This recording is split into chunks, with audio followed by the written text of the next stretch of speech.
වෙමු රෝද බැද ජයගමු 107 වසරක අභිමානයයි මේ ශ්‍රී Lanka. Members of the SLGGA, invitees and friends, welcome to the events of this afternoon. Let me invite Mrs. Nirmali William, Deputy Chief Commissioner, to introduce our speaker. Sri Lanka Baladakshika Lokayai. We are privileged to have her deliver the third Jenny Calvary Green oration this evening. Please welcome Professor Adhikar.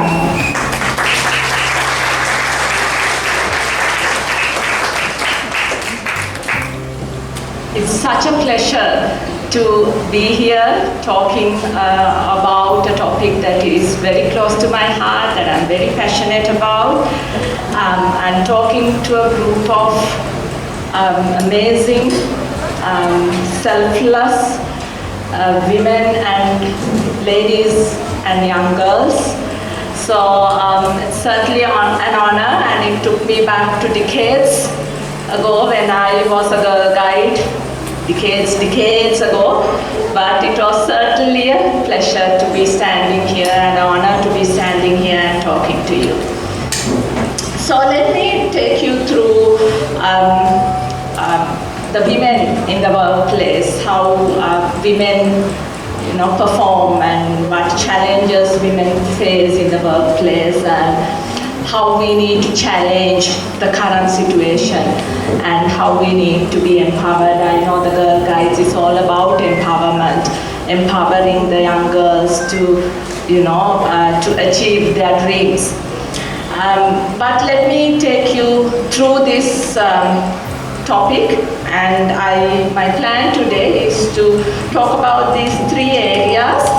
First, to show you the current situation in Sri Lanka when it comes to women, the current situation of women in the workplace specifically. And we'll also talk about what holds women back, or in other words, the challenges that we have as women in a patriarchal country like Sri Lanka, and how we need to choose to challenge some of these issues and find our place in the workplace. So, let me show you the current landscape of women in the corporate world, but for that I'll also need to show you some numbers and statistics about women overall in Sri Lanka. I'm sure you all know the percentage of women in Sri Lanka, the population from the population, the percentage of women. It's 51.9 or 52, right? We have more women in our population. And we are also said to be very good in terms of our literacy. So women or girls, we have 94.6% of literacy rate. But then we come to the labor force participation.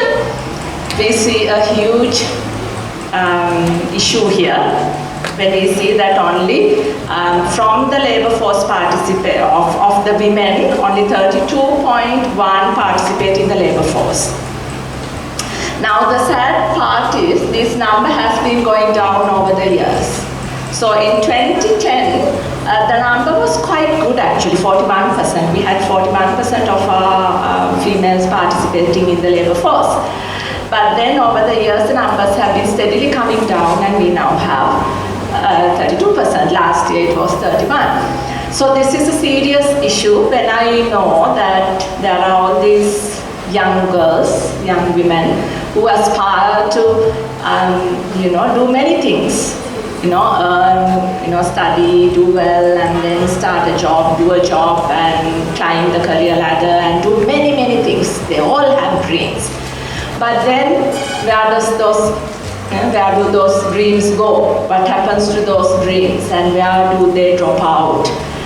So these are things we need to pay careful attention to. So if you look at the unemployment rate, of course, we see more women being unemployed. But if you look at the higher education, we have in the national universities, those who graduate from national universities, we have 68% being women, girls. So we have a lot of girls graduating from universities. I'm sure all of you will, the young girls will come to the university system. I'll see some of you all, hopefully if I'm there in another few years. But we have 68% of those who pass out being women. But then we have a sad story there as well. So, but if you look at the postgraduate output, the numbers have gone down a little, but still 54%. There was a study done on graduates, and they found out that 80.8 of male graduates and 58.2 of female graduates of the state sector are employed. Only 58% of females are employed, those who graduate. And the disparity is 22%. And if you look at the unemployment rate of graduates, you see 83% of the unemployed graduates are females. So again, you see, they drop out at some stage after they achieve everything. I always wonder now, we have free education, of course, and then for national universities, again, free education, we spend so much, the government spends so much. Now in my faculty, my area, my discipline, Faculty of Management and Finance, or in management discipline, a cost for a student is about 1 million for the 4 years when they are in the university. But the cost is higher for medicine and sciences and certain other disciplines. And then we have 68% going out, more women entering and more women passing out, and they don't appear to be contributing back to the society, to the economy, basically. So it's a huge cost to the country and nothing seems to be done about it. But if you look at, I've also looked at some other statistics just to see some other indicators like emotional stability and things like that, and how disciplined we are. So I've looked at the convicted prisoners in the country, and in 2021, out of the convicted prisoners, only 1.5 are women. Of the unconvicted prisoners, only 4% are women. So it's known in our country that women are less corrupted, they break the rules less. So that is also there. So there is nothing wrong with us that we can't enter the labor market, is what I'm trying to say. And if you look at the suicide rate, again, suicide rates of men are higher. Only 20% of the suicide cases are of women. And if you look at the life expectancy, who lives longer? Women. Yes. So women live longer. So I hope you get what I'm trying to tell you. Okay, so we do have an issue. But we talk about this a lot in certain months, like the month of March. And we understand there is an issue, but then there are a majority who does not understand that there is an issue. And therefore, nothing is being done. But if we are to come out of the current situation that the country is in, we need to definitely address this. Because this situation is not only an issue of women, it's an economic issue, it's a social issue. So we'll need to, all of us will need to work together to ensure that we come out of this situation. So if I go further down, women account, as you know, 52% of the Sri Lanka's population. However, 74% of them are economically inactive. And when I looked into why they are economically inactive, why they don't participate in the labor market after all the hard work, the studying, everything, what happens is to see this 59.3 is because they're engaged in housework.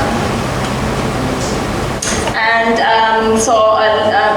the others are engaged in studies, retired old age, or physically ill or disabled. But the situation is quite different when it comes to economically inactive population, male population, and the reason for them to be economically inactive. And again, if I go into detail into labor force participation, you would see that there are a lot of there is a huge disparity between men and women when it comes to employee category, employer category, on-account worker category, as well as contributing family worker category. But there is a difference between contributing family worker category because that's where the women represent the most. In all other areas, men are the majority. Here, women are the majority. Do you know who contributing family worker is? So when a household member is engaged in a family business or farming, helping in a business or farming activities at home without any payment for the work they do, this is not the housework that I'm talking about. That's the economically inactive part. But this category is taken as economically active, but they work, they contribute to the family business or to the farming or whatever, but they don't get any payment. So they are the contributing family members. And then there is also a wage gap. There are overall, like globally, in US for example, women earn just 63 cents on the dollar compared to men. So when a man earns $1 for the same job, same competency, same qualification, a woman earns 63 cents. This is a global issue and it's the same in Sri Lanka as well.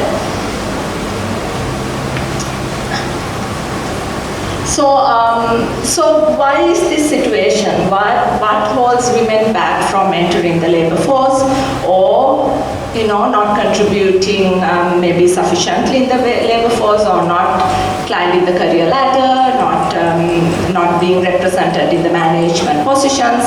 So what holds women back? Or in other words, what are the challenges women face? There is this marriage penalty that women face that goes into the labor force as well. So what marriage penalty means is the outcome of marriage penalty is marriage substantially lowers a woman's odds of being employed by 26% compared to unmarried woman. So if you are married, there is lesser chance of you getting a job.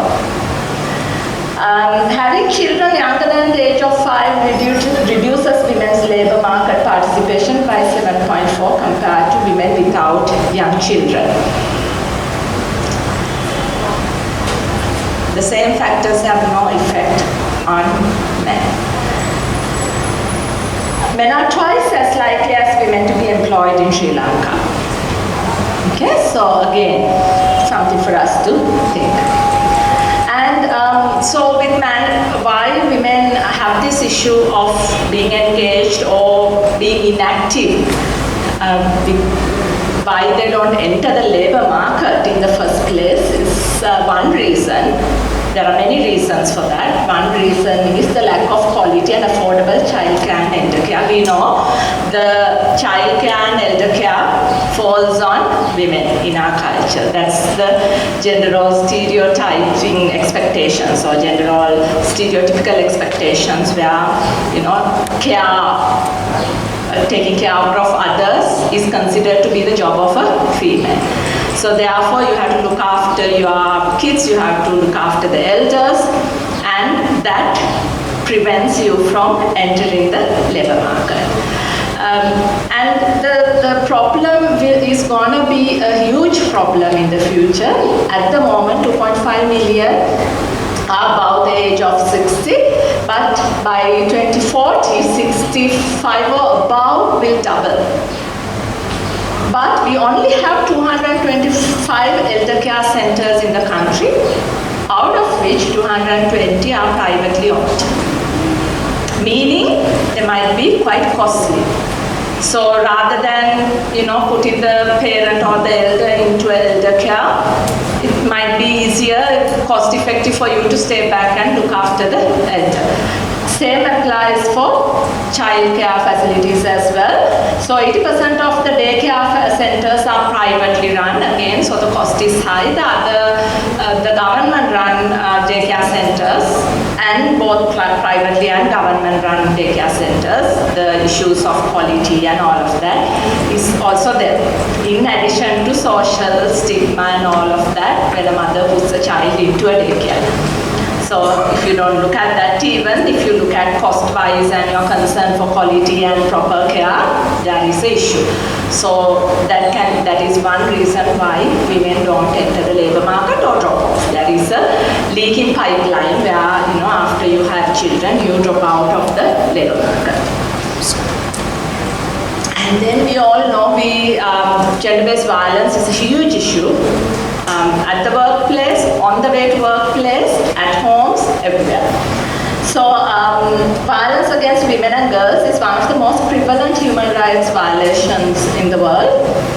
And there are a lot of statistics on this. So 1 in 5 women have experienced sexual and or physical violence by an intimate partner in their lifetime in Sri Lanka. And 1 in 4 women have experienced sexual or physical violence since the age of 15. At the workplace, we say more than 50% of females are sexually harassed at workplace. That is 1 out of 2. So that also keeps them away. That is also a challenge for women in the workplace. If I'm to give you more statistics, more startling statistics, in Sri Lanka, every 3 out of 5 women are victims of domestic violence, and only 1% of the victims use the Prevention of Domestic Violence Act to obtain redress.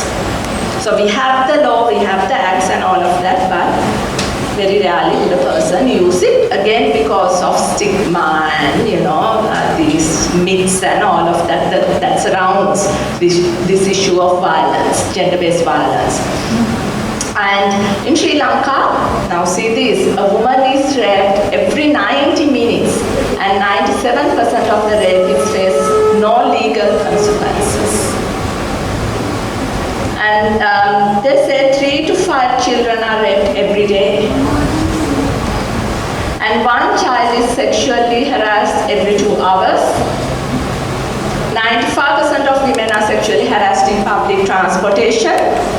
I would say 100% of females. Every one of us, kids, the girls, young women, older women, we have used public transport, we have all been sexually harassed. We cannot say the same for men. And 44% of the pregnant women are beaten at home. These are statistics given by various organizations. So this is from WIN, Women in Need. So they do work a lot with these women who are subjected to gender-based violence. So their statistics indicate this. And many of the issues, whether it's gender-based violence, whether it's non-participation in the labor force, whether it's where women are not employers or top management officials, whatever the issue is, a huge reason for all those are the myths, biases and gender role stereotypes that are very much existent. Sri Lanka baladakshika lokayai